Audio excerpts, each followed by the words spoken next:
I've seen lots of No, videos. no, no, but like, I'm not talking to you, Piers. No, no, I know. I'm talking to the Western audience because I want to see, like, I want to say, like, this is what they see. I mean, for example, there is a very famous video for Samuel Abu Za'anin, who is like a young kid that he was shot point blank by an Israeli soldier, and he was not allowed to have any medical attention. And as his dead body was being put into the ambulance, the Jewish settlers were cheering. So for an Arab audience, this is what we see every day. So when they see, oh, we heard them back, we heard their people like they heard back, it is not right.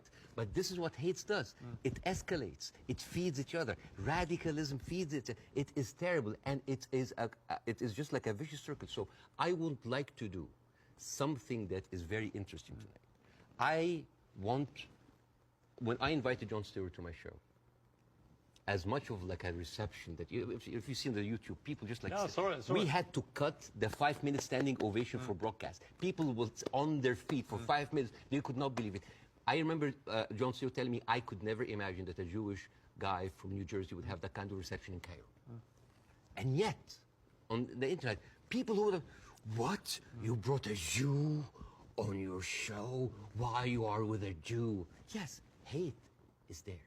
Yes. So, and the thing is, like, why we do not see each other, people in the Middle East, people in the West, that we do not put ourselves in each other's shoes. And I want to do something very interesting today. I want to give, I like telling stories.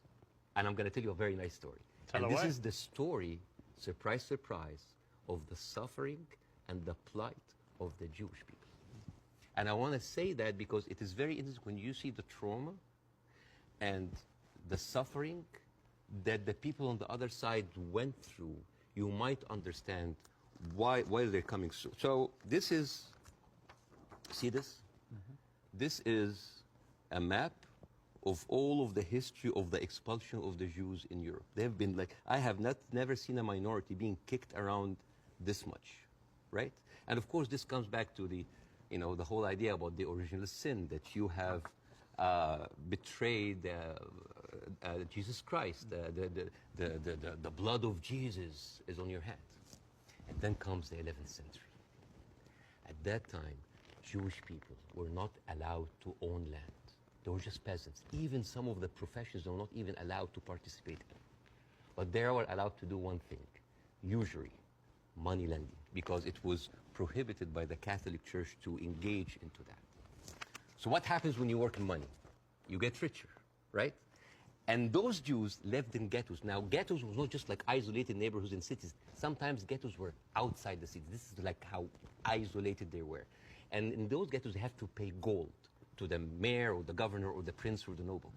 So they would see, you're getting richer. I need more taxes. So they pay tax. What happens when you have a business and they increase your rent? You increase your service, increase the taxes. So what happened? The Christians started to default. And suddenly, the image of the greedy Jew was created. Shylock, merchant of Venice. If it will feed nothing else, it will feed my revenge. Like never did I see a creature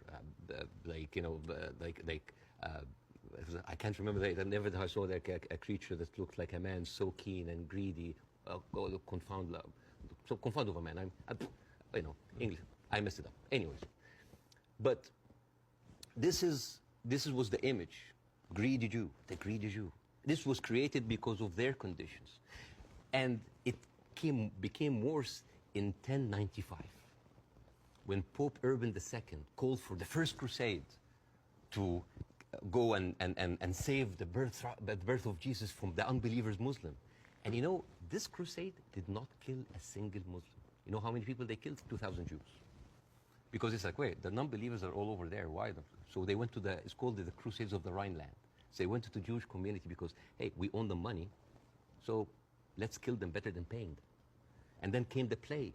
And then all of the things like, oh, they're killing babies, who would do that to a baby, And they accused them of poisoning the well. This was the kind of oppression that the Jewish people went through.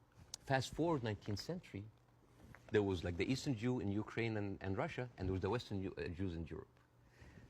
Those people in the Eastern Jews had to immigrate because of pogroms, and they were like, kicked out. And at a certain point, the people in the West, especially in England, It's like, there are too many Jews.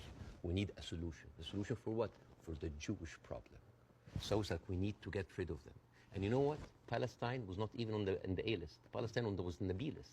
Because England proposed 6,000 square miles in Uganda for the Jews, 1903. And the reason why Palestine was not on the list, that it was objected by a lot of rabbis that said, like, it's a promised land, but only when the Messiah comes. But there were other options: Argentina, South Africa, Uganda, Madagascar. And eventually they said, all right, let's do Palestine. So they went to Palestine in 1914. There was 700,000 people living in Palestine. 3% were Jewish. 1917, Balfour Declaration. Arthur Balfour, he called the Jewish people in England that they are alien and hostile race. And the thing is, the only Jewish member of the parliament, of the English parliament, Lord Montenegro, he objects, like, these are British citizens, we should not kick them out. So they pushed them, but it was not going fast enough. Came the Nazis. And then it was not about the solution anymore. It was the end losing, the final solution by Hitler, because he needed an answer for the Jewish question, the Judefrage.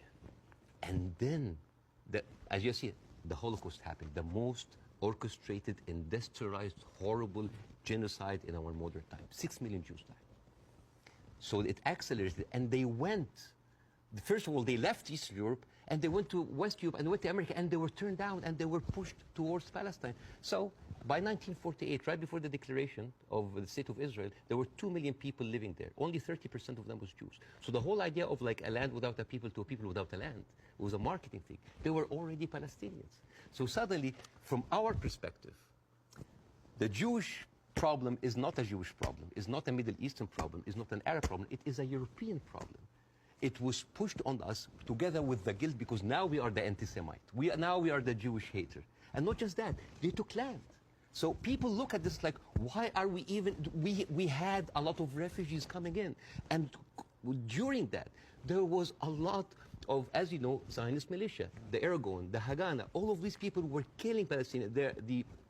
The famous massacre of Deir Yassin. You're talking about the atrocities of October 7th, it's horrible. But in the Arab mind, there is Deir Yassin, where there is an incredible movie called Tantoura, Tantoura, where the Israeli members of those militias, they talk about the atrocities that they did, including opening up the pregnant women's bellies and having bets if the boy inside is a boy or a girl. It is one of the most horrific, and they talk about it, some talk about with regret, and some talk about with pleasure. We did that, right? So you have even King David. I think your Prime Minister, Mr. Sunak, was there. And if I was British, I would question this. Because as you know, King David was bombed by the Aragon militias. 91 British soldiers died. I don't know, if I was British, how come my Prime Minister would have the nerve to stay in that hotel? I mean, you know, the ghost of the 91 British soldiers, that must be haunting for them, you see? So when you see all of that, and you see that suddenly, overnight, 1948, there were 1.5 million Palestinians, half of them, 3/4 of them were overnight pushed into refugees. Yeah. And this is why it's called the Nakba, the catastrophe. So now we have all of this building up into the minds. And suddenly this was like a conflict, a hate, a problem that we didn't have to do anything with. This was basically pushed on us by the Europeans. You see? So this is why it is important to say that. And I'm not saying that just like, oh, let's wipe out the State of Israel, let's like push them in the sea. No, but it's important when you talk about the conflict, that you talk about the root causes, right? No, there was like a vibrant Palestinian culture happening over there. And right now they are erasing this culture. Suddenly I'm thinking of like Israeli feta cheese, Israeli hummus. Oh, that's an insult. Israeli hummus. Come on. I mean, take the land, but leave the hummus, man. I mean, come on. I mean, that's not fair. You are someone who's always spoken against culture, cancel culture. Right now,